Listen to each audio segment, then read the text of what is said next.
नमस्कार दोस्तों, अमोघ आयुर्वेदा की एक नई सीरीज में आपका स्वागत है।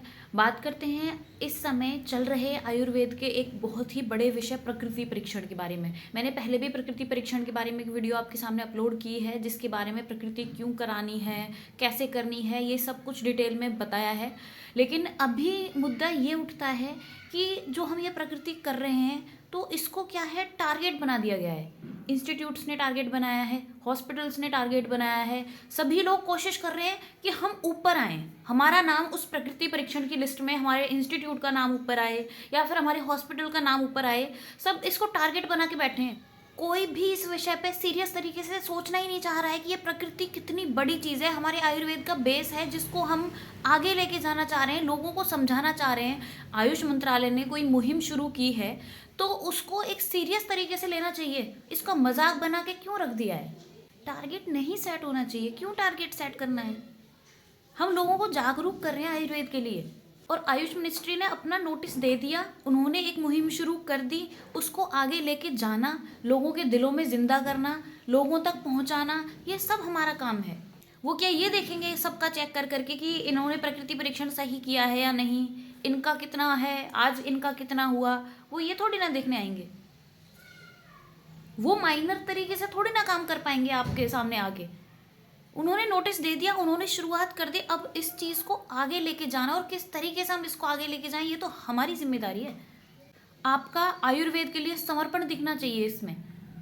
बोझ मत बनाओ प्रकृति परीक्षण को और टारगेट सेट मत करो। प्लीज़ मेरी रिक्वेस्ट है, इंस्टीट्यूट से, हॉस्पिटल से अपने टारगेट सेट करने के लिए आप लोगों की प्रकृति के साथ खिलवाड़ मत करो। पूरे देश का प्रकृति परीक्षण किया जाना है। जो गवर्नमेंट एमओ लगे हुए हैं, जो औषधालयों में लगे हुए हैं, उनकी भी जिम्मेदारी है, स्टूडेंट्स की भी जिम्मेदारी है, जो प्रैक्टिशनर्स हैं उनकी भी जिम्मेदारी है, सबकी जिम्मेदारी है। तो जो कॉलेजेस हैं वो केवल उस ऊपर लिस्ट में आने के लिए ये सब चीज़ें मत करो। बच्चों के कॉन्सेप्ट्स हैं उनको खराब कर रहे हैं।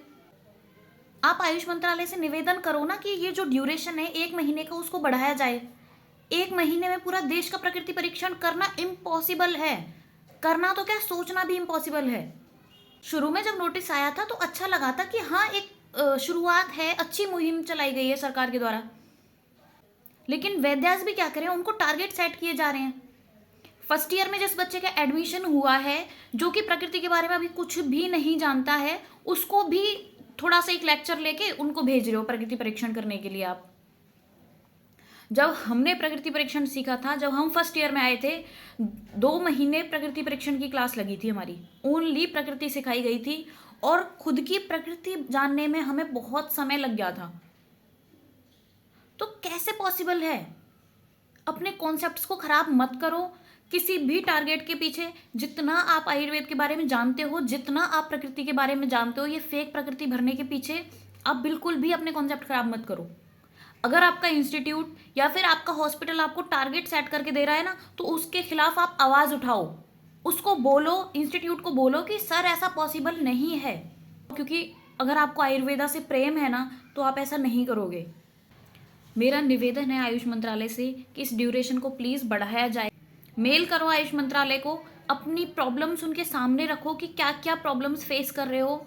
हमारे नए वैद्यास में एक नई एनर्जी है, वो नई एनर्जी के साथ काम करना चाह रहे हैं और कर सकते हैं। अगर कोई भी इंस्टीट्यूट आपको 20 का टारगेट दे रहा है तो मुझे नहीं लगता 20 का टारगेट ज़्यादा है, क्योंकि आपको कॉलेज से फ्री किया जा रहा है, आपको हॉस्पिटल से फ्री किया जा रहा है। आप 9 बजे से लेकर 3 बजे तक आप 20 प्रकृति कर सकते हो, ये मैं मानती हूँ। 20 प्रकृति ज़्यादा नहीं है, लेकिन ये नहीं कि आप 100 का टारगेट लेके चल रहे हो दिन में। 100 पॉसिबल नहीं है, ये मैं मानती हूँ, लेकिन 20 या 30 हो सकती है आसानी से। तो इस 20 या 30 का भी बवाल मत बनाओ। अगर किसी ने 20 प्रकृति आपको दी है करने के लिए, तो उसको मीम्स मत बनाओ। आपकी एनर्जी के साथ ही हम आगे बढ़ेंगे आयुर्वेद को लेके। प्रकृति परीक्षण को बोझ मत बनाओ, बिल्कुल भी मत बनाओ। ये बहुत अच्छी चीज़ है। आयुर्वेद के लिए काम कर रहे हो ना, शिद्दत के साथ करो। भगवान धन्वंतरी जी आपको बहुत समृद्धि देंगे, और ये मैंने खुद ने महसूस करके देखा है। अगर आपसे 5 हो पा रही है तो 5 ही करो, लेकिन फेक मत करो और कंफर्ट जोन में भी नहीं आना है। क्योंकि हमारी जिम्मेदारी है। क्या आप इसको पूरे साल तक खींचोगे? क्या पूरे साल तक भी तो पॉसिबल नहीं है ना।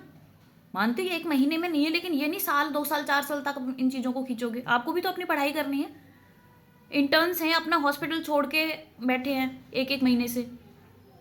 स्टूडेंट्स हैं जो अपना लेक्चर्स नहीं ले रहे हैं 1 महीने से। ये भी तो चीज़ें, आपको भी तो अपनी पढ़ाई करनी है। बच्चों के एग्जाम्स भी तो हैं।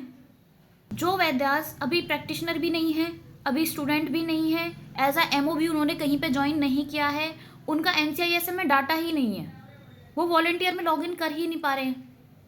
इस विषय पे भी ध्यान दिया जाए। और भी जो समस्याएं हैं प्रकृति परीक्षण को लेके, इन सभी समस्याओं की तरफ गौर किया जाए, मेरा सभी से निवेदन है। अगर आपको इस वीडियो के अंदर थोड़ी सी भी सच्चाई लगती है या रिलेटेबल लगती है तो आप अपने आयुर्वेदाचार्यों के साथ इसको ज़्यादा से ज़्यादा शेयर करें, लाइक करें और हमारे चैनल को सब्सक्राइब कर लें, जिससे आपको आयुर्वेदा से संबंधित आगे वीडियोज़ मिलती रहें।